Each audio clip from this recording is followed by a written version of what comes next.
Two major breakdowns in the supply of global crude oil and natural gas supplies occurred simultaneously late last week. Since the 1980s, Europe has been heavily dependent on the importation of Russian natural gas via pipelines that traveled through the Ukraine and Eastern Europe.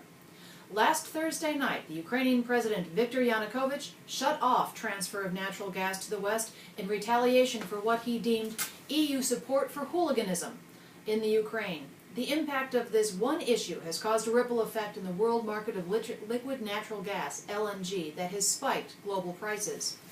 This has had a knock-on effect of driving up the prices of alternatives to LNG, namely petroleum. But the bad news has not stopped there.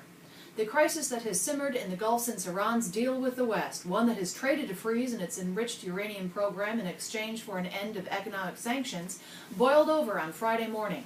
Saudi Arabia announced a cutback in its production of crude oil deliveries.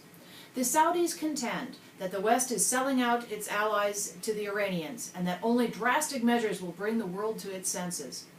The combination of these twin shocks to world energy production has sent the price of crude oil to a near-record $140 per barrel. The impacts have reverberated not just in core industrial nations such as the U.S. and Western Europe, but are felt most severely in the developing world.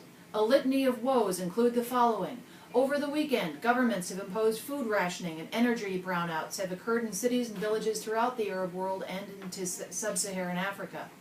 Waves of protests, mainly from women, have rocked the region as mothers, desperate to find help, any help, for their hungry and cold children, have taken to the streets to make their case. Myriad incidents have been reported of gangs of irregular militiamen opening fire on women and rioters. Conditions in refugee camps bordering Syria have reached abysmal. A lack of food, fuel, and necessary sanitation have combined with the worst winter in memory to wreak havoc on refugees and on the capacity of neighboring states to deal with the burden of caring for them.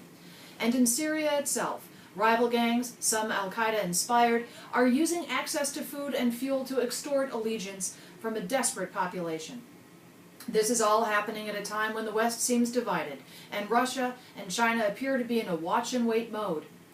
Where will help come from, be it the U.S., the UN, or from diplomatic initiatives from within the region itself, waits to be seen.